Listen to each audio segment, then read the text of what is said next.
You're listening to the Live Free podcast. I'm your host, Christine, author, speaker, mentor, and guide. I'm here today to discuss living life after adversity, to discuss living life fully once again, a life of hope, peace, and resiliency, a life fully embodied. I utilize the lessons that I learned going through not one, but two primary cancers. I'm here today to guide you to your joy, turn your pain into power, and lead you back to yourself.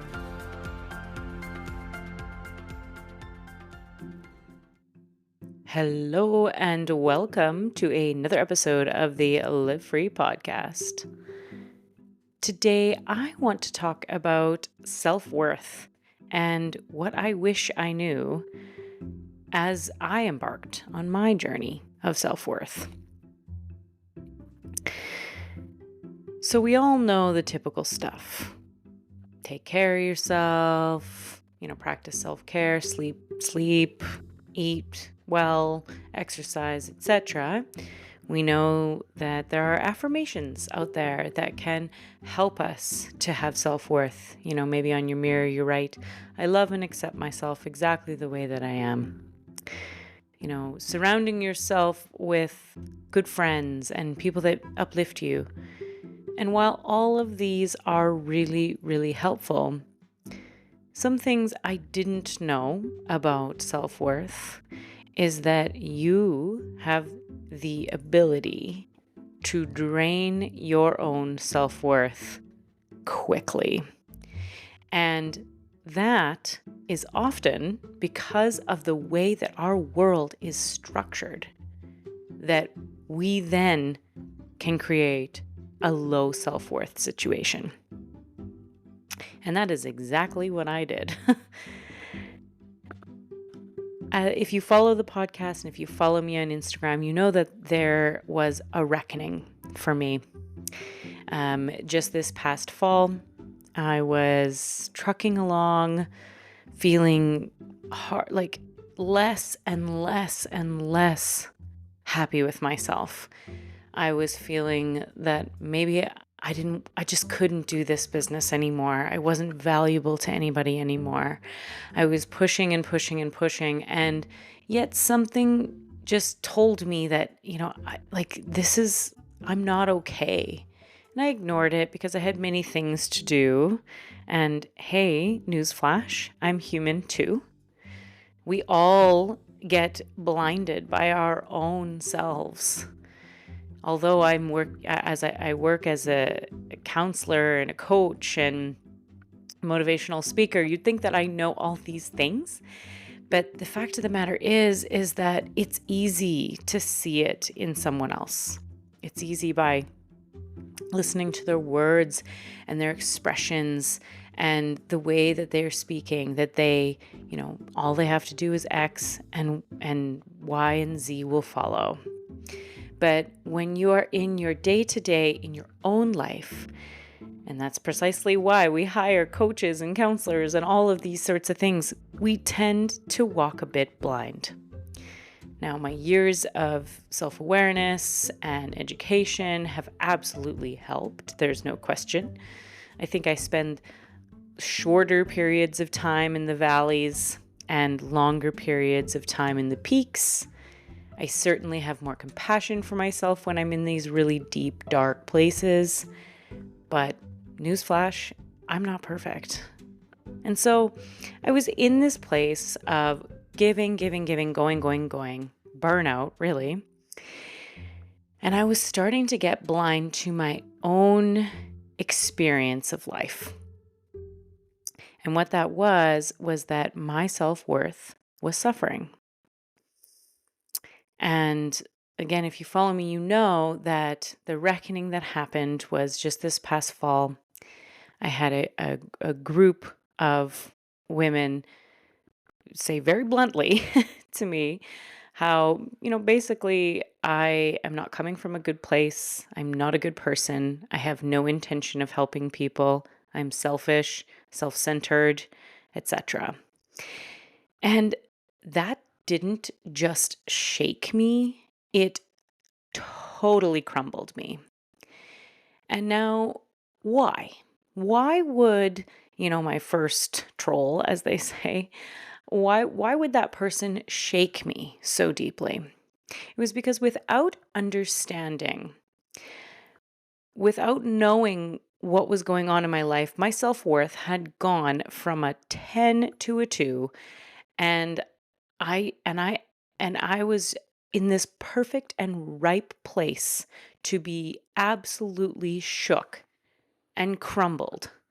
And that's exactly what happened.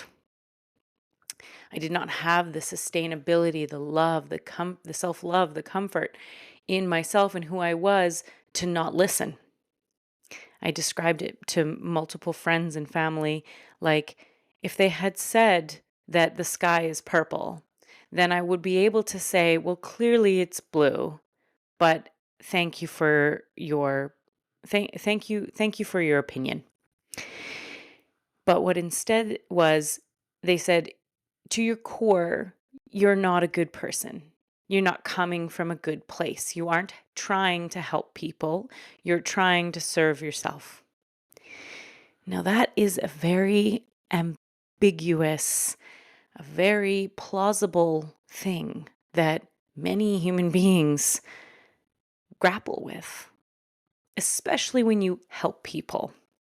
Because also, another newsflash for you, if you are helping people, it is because there is a self-gratification to that helperness. When you plug someone else's meter and say nothing and tell no one, there's still this feeling of like, oh, I helped somebody. And that makes you feel good.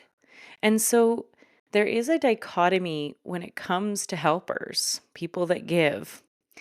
There often is an aspect of self gratification there. And so when it was pointed out to me that I am only self gratifying and that I am not coming from a good place, from a place of low self worth, I said to myself, oh my gosh, what if that's true? What if I don't care about people and I just care about only myself and the gratification that I get from helping other people? And what if I am weak? And what if I am? And what if I am? And what if I am? I realize now, with a very long period of time to really chew on this, that that is untrue. That first and foremost, I do come from a heartfelt space of wanting to make a big difference for people. But I digress. This isn't a podcast about that. Now, I have another episode about this subject matter, and you might be wondering, like, Christine, why you keep banging on this drum? And the reason why is because of the period of time that it absolutely shook me. It was such a reckoning. I did become depressed. There's no question. I would have called it depression. Now there's clinical depression, there's manic depression, there's major depressive disorders, all those sorts of things. And so like this is a large umbrella, the word depression, but I would call it a singular depressive episode that lasted a very long time. I did have a difficult time getting back into the system of life. I quit many things that I felt like, what if other people can see right through me and they can see also that I'm not worthwhile, that I'm not a good person.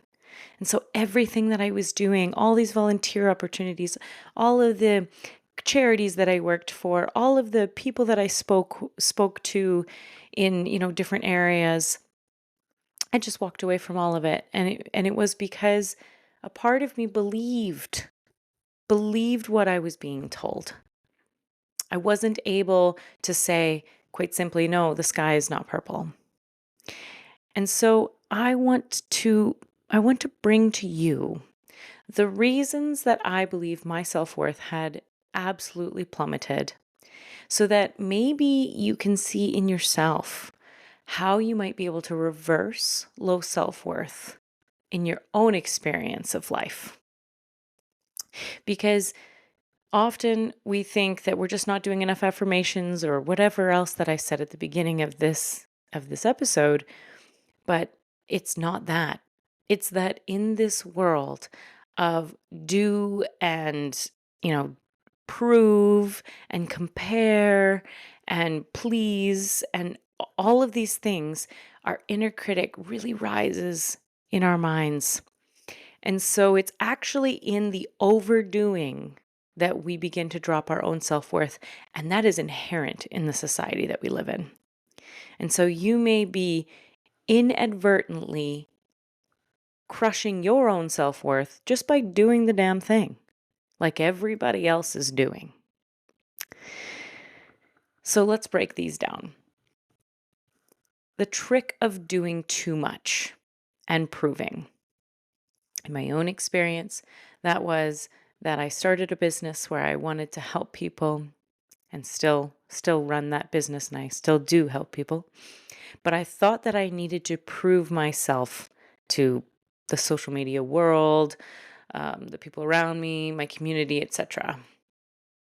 And so while there is a level of work involved in creating such a business, and that does require making relationships, it is not necessary to prove your worth. Something I didn't understand or know at the time. So I spent a ton of time just proving in any way that I could that, hey, I'm someone who you can listen to. And at first, it felt really exciting. It felt really great when I was on the news or when I was on a billboard or when I was on all of these really exciting things.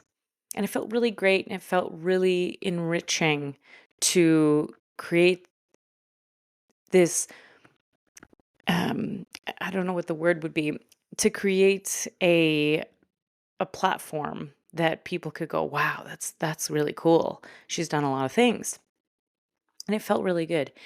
But what happened is over time, that proving, that needing the next hit, that doing the next thing in order to feel valuable, look valuable, be valuable in my community and around and really, in on the internet world and all of those sorts of things, it became a self-fulfilling prophecy of, well, I'm not worthy unless I do these things.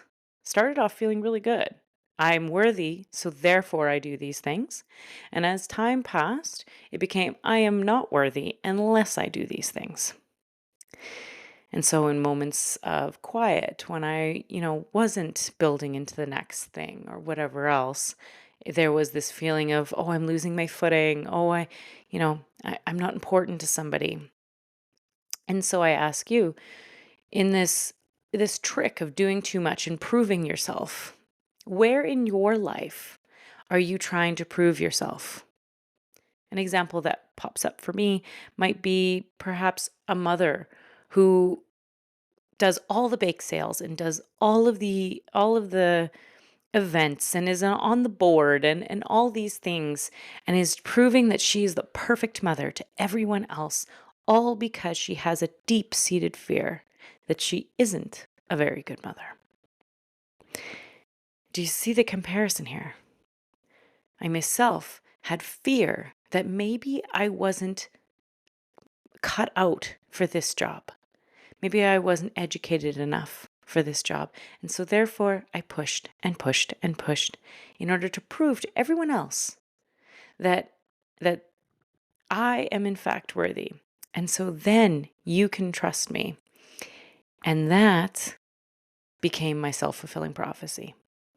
This mother in the same situation feels that if she stops proving that they will see her, they will see through her.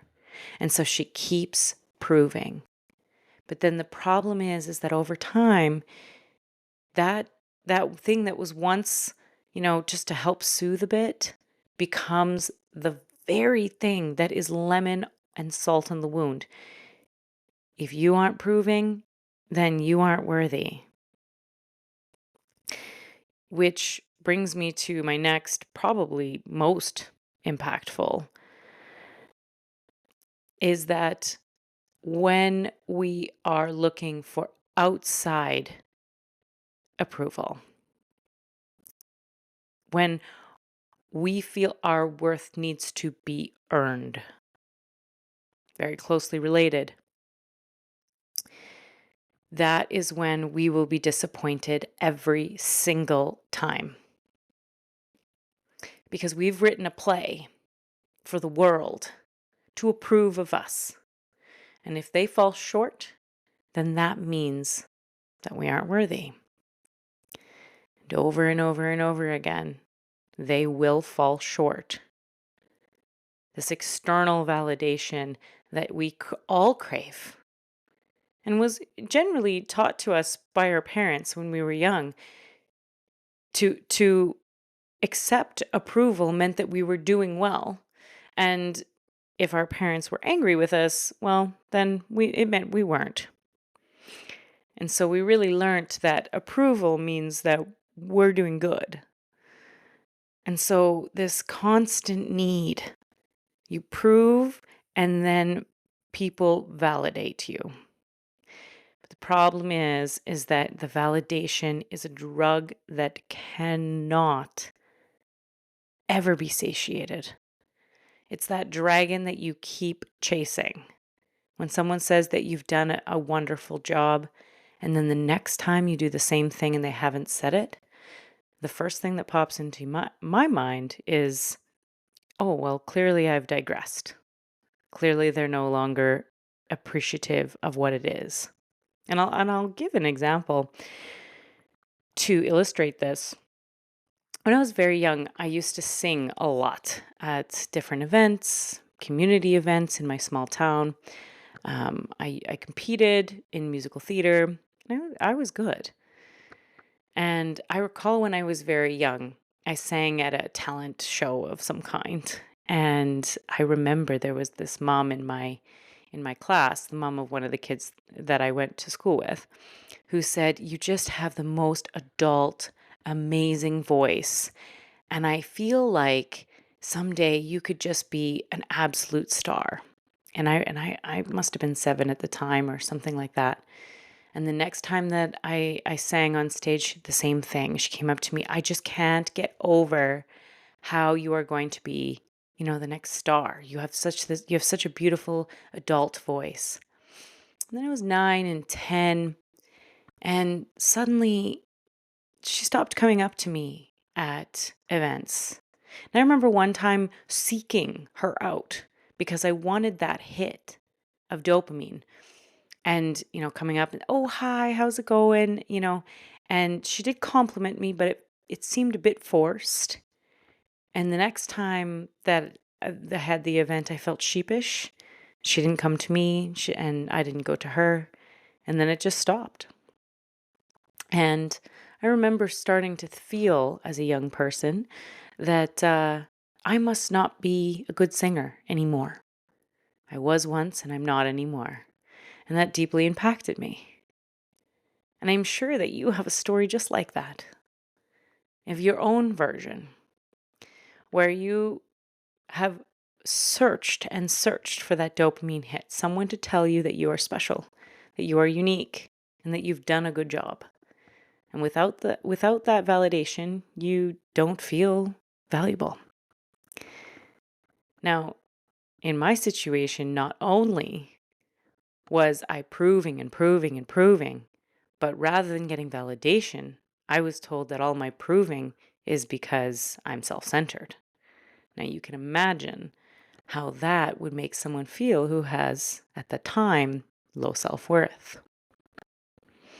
And so, where in your life can you spot this habit of seeking external validation for proof to yourself that you are worthy? In the example of the mother, maybe it is that her friends all tell her that she's super mom, that it's unbelievable how she's able to go to all of these meetings and be on this board and run all the bake sales, and she does decorative cupcakes and all of these sorts of things, and she's just super mom. And after a while, maybe a couple of her friends stop saying that because perhaps they're a bit annoyed that she's always stressed out, that she's never sleeps well. And so they kind of feel like, hey, maybe I shouldn't congratulate her, or whatever the reason is. And they stop congratulating. Well, what's going to happen to the person who's craving the validation? They're going to make nicer cupcakes. They're going to join more events, all searching for the approval. And this is a trap that can cause us a lot of pain. The next trap that can absolutely cause a huge amount of confusion in the mind of someone who has low self-worth is comparison. And comparison is rampant, especially in the world that we live in today. We are compared to everything and everyone, and that's part of that go, go, go society. Prove to everyone, get the validation, and always be better than your neighbor. And so the trap of looking at other people, usually through the lens of something like social media where you can't see anything behind closed doors. And I know that you've heard that ism, but it's not necessarily what's behind closed doors. It's what's behind their eyes. What is in their mind? What is their inner critic saying to them? And you can bet if you've got a perfectionist or an overgiver, that it's probably saying that they're not worthy. And so therefore they need to prove and they need to gather that affirmation, external validation from other people. So comparison can be a huge trap. And I know that in my own business, social media as the basis of the business I used to run, which has since changed, I spent a great deal of time always in comparison, spending so much time. Well, if this coach did it, then I can do it. And if this person did it, then I can do it. And just pushing and pushing and pushing and pushing to try to understand what secret sauce they have found that I haven't found yet. And again, this creeped in slowly. I didn't realize I was doing it at first until one day I realized that I would spend minutes, hours on social media and walk away feeling worse. I had to ask myself, why do I feel worse? And then I'd look back on the experience of time that I had on social media and thought to myself, oh, it's because every single person I swam by in the swim of social media, I said to myself, how do I get what they have? How do I get to that place? And so comparison is a huge trick. Perhaps using the example of the mother, maybe there is another mother in the board meetings who also makes the most extraordinary cupcakes, who runs every single event, who's always available, and she seems really happy. And you know inside, as the mother, that you are deeply unhappy, that you are strung out, that you are burnt out, that you are feeling so just done with this shit. But yet she's smiling and laughing and she's slimmer than you and has whiter teeth, and somehow she's got time for all of it, and she seems completely unfazed. And so you tell yourself as the mother, all I need to do is just get past this hump, just push a little harder. And eventually, I'm sure that I will get into the same place as this woman. Eventually, I will be at peace. I will be happy. Things will be easy. So you push harder, all the while not understanding that this woman is very potentially behind her eyes, feeling all the same things. Maybe about you, maybe about the other perfectionistic mother in the room. Because what draws her to be perfect is the same poison, toxic experience that is drawing you to move forward. which is this feeling of I'm not worthy. As long as I prove myself, as long as I get the external validation, then someday I will be as good as X, Y, and Z. You see how this is all interconnected. And that leads me to the last one, which is people pleasing. Often, someone who has gone through low self worth will be a chronic people pleaser. Or it's gone the other way, the chicken or the egg. Perhaps the person started with growing up and being taught how to be a people pleaser. And that people pleasing felt really good for a period of time. And then as they aged and as time went by, they started realizing that the only way that they had worth was by people pleasing in order to get that validation and in order to prove that they were worthy of love. People pleasing is quite simply giving to other people in the hopes that they will believe that you are good, lovable, that you are worthy, that you are worth listening to, that you are special or unique. And so just like helpers, it is not completely unselfless. It's not completely giving or martyrism. There's certainly good people, there's no question, but deep down there is a feeling of I'm not lovable, which really does extend into low self-worth. Now, I had been a chronic people pleaser my whole life. Cancer taught me how to drop that on its head, and time away from cancer, slowly but surely, reintroduced people pleasing back into my life. That was mostly because I jumped straight into wanting to help people and I burnt myself out. And so somebody that is hungry, angry, lonely, tired, perhaps does not hold on to the beautiful lessons as quite as tightly or respectfully as they could have if they're strung out and tired. Maybe some of those old habits begin to creep in. And so without realizing it, I began to people please, which was proving in order to get the validation so that I would be lovable, even though I was fearful of the comparison and the people around me that were better. I thought by people pleasing, eventually people would see just how special I am. So this is so interconnected, so deeply interconnected.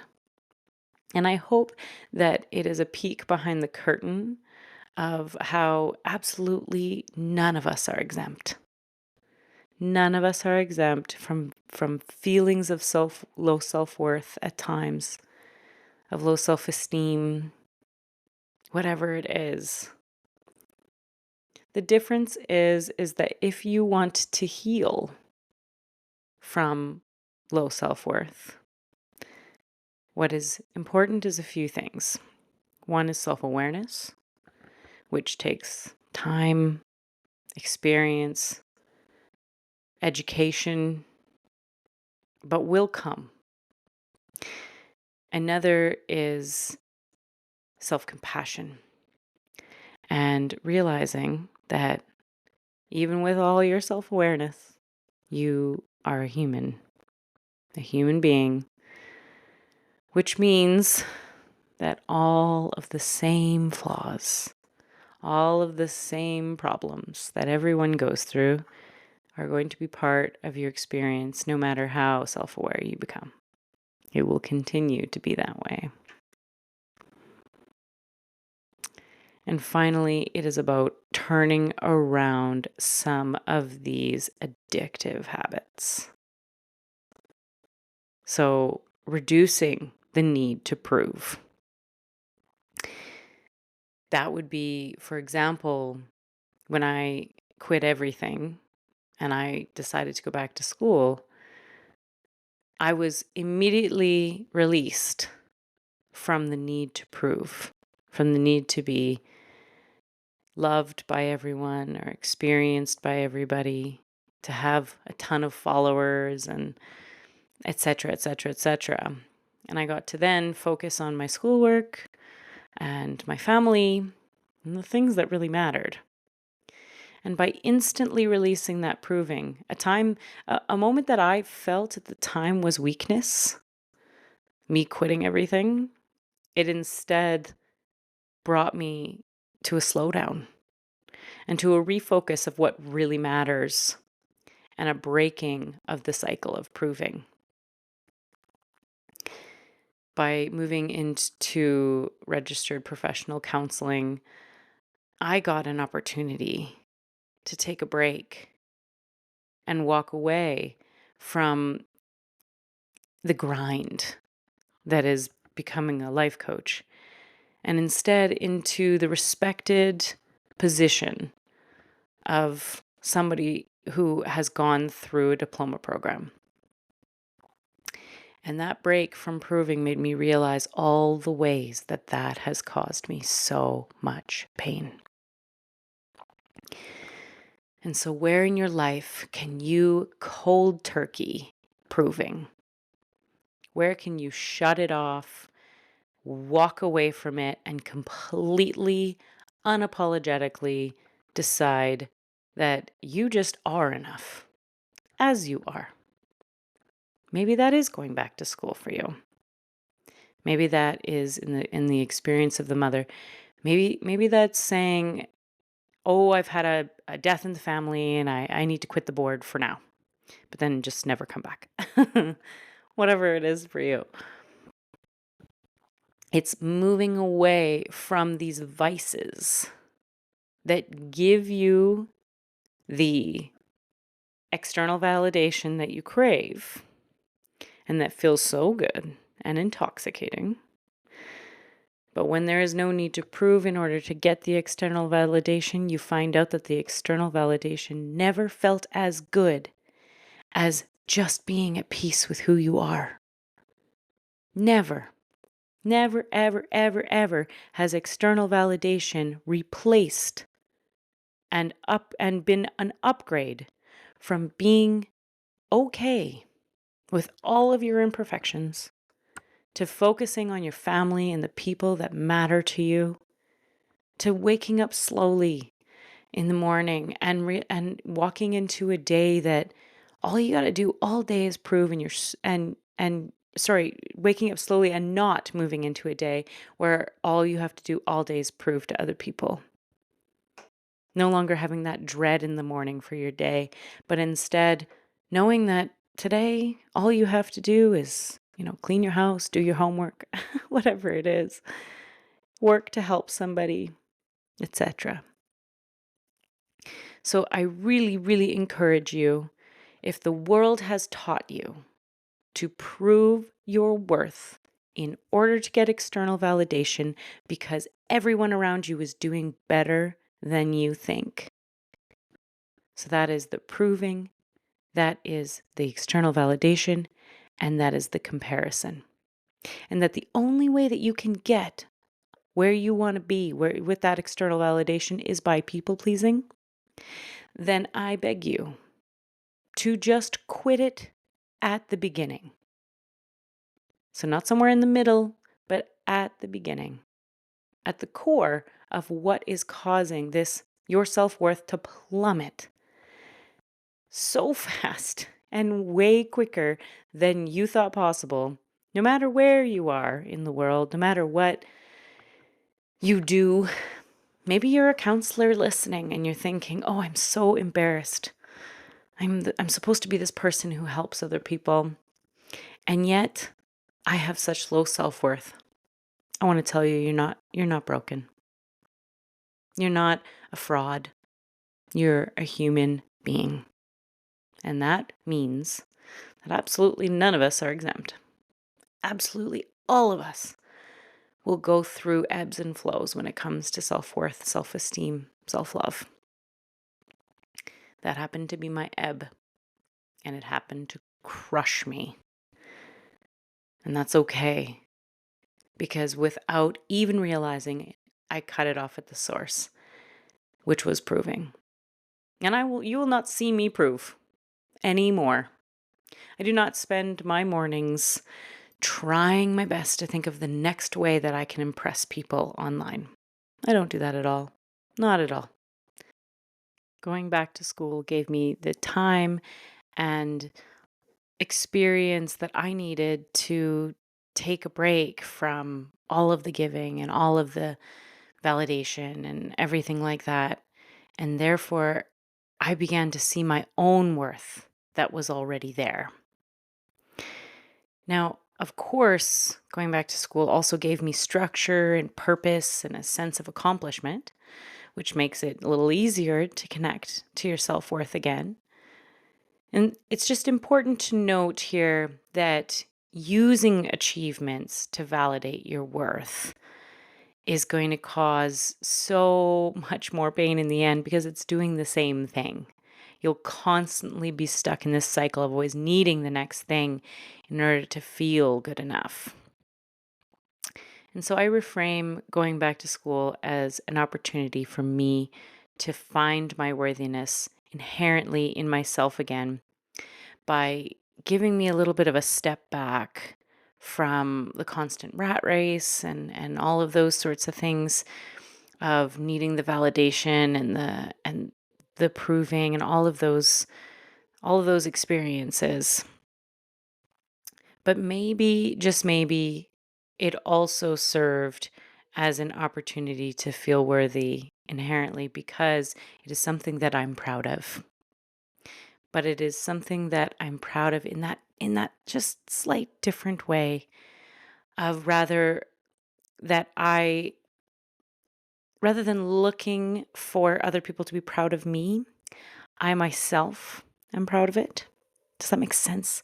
This slight change in the way that you come at your experience, the way that you feel about your experience will change that energy enough to make a huge difference for you.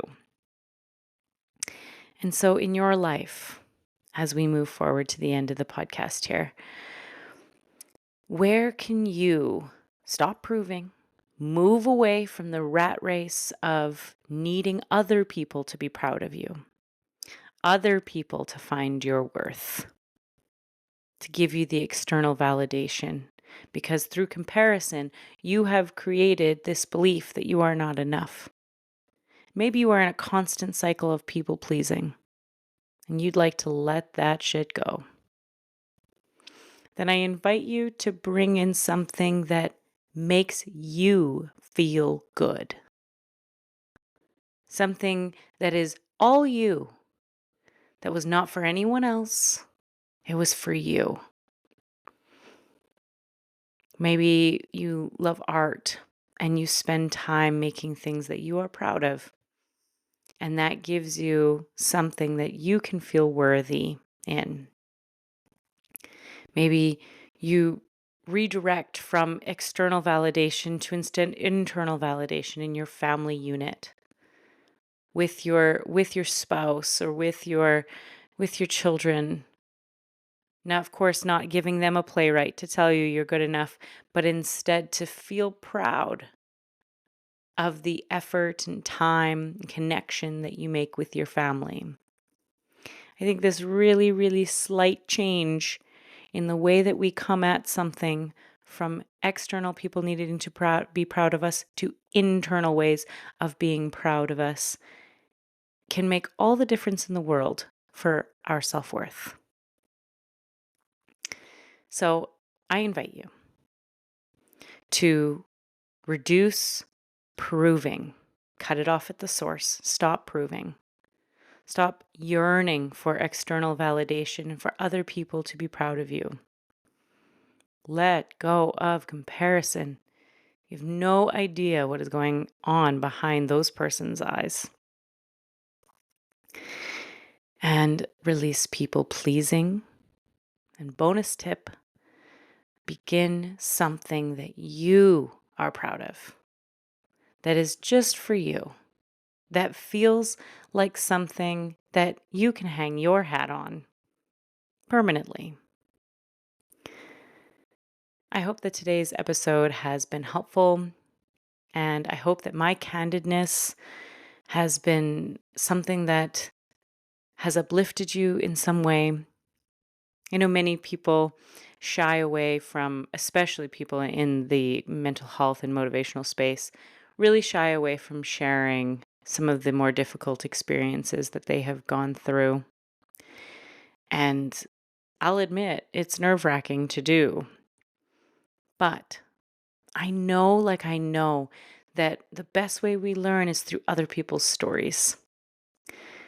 And so my story, the one that I've told a few times in the last month, has been for the purpose of not external validation.